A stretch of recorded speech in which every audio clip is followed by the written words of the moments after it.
Dale Tennell here on day 15 of our 50-day journey towards a more generous life. I hope that you are enjoying this. Over 100 people stood in line. It was a blustery, cold Christmas day, but yet the people were standing in line. They had money in hand. The convenience store was open, and they were standing there waiting for their turn to purchase an item. Each of the people in line seemed to be purchasing the same item, one after another. In fact, business was so good here on Christmas Day that the owner of the convenience store, he was working there himself from early in the morning till late in the afternoon, taking the people's money as they all purchased the same item. Oh, some would purchase a few other things as well, but all were purchasing a lottery ticket. And they were thinking, if only. This desire for more can be a destructive force in our life and faith. Do we realize that the desire for more can be destructive to our faith? I think sometimes we forget that. Jesus made this statement to his disciples regarding that rich young ruler that came and that asked him the question, "What must I do to be saved?" Jesus said to his disciples, "It is hard for a rich person to enter the kingdom of heaven." Now, I know many of you went to the website that I mentioned a few days ago, and you looked at there to see how rich you were, globalrichlist.com.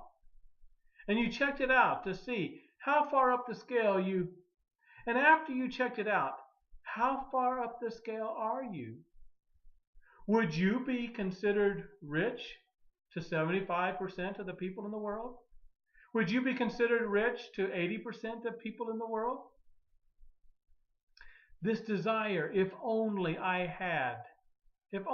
could win the lottery, if only I had a nicer job, if only I had a bigger car, if only. The desire for more can be a destructive force in your life and in your faith. Jesus made the comment that it is hard for a rich man to enter the kingdom of heaven. Do we want riches more than we desire the kingdom of heaven? 1 Timothy chapter 6, verses 9 and 10.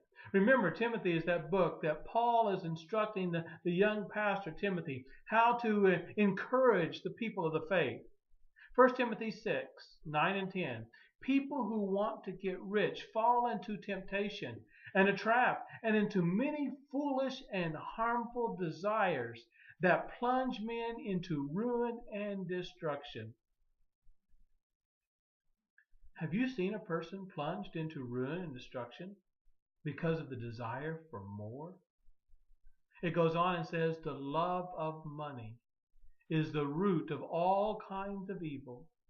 Some people, eager for money, have wandered from the faith and pierced themselves with many griefs.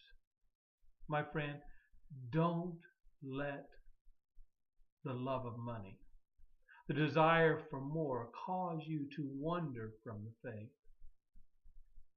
You see, the desire for more can be a destructive force in your life.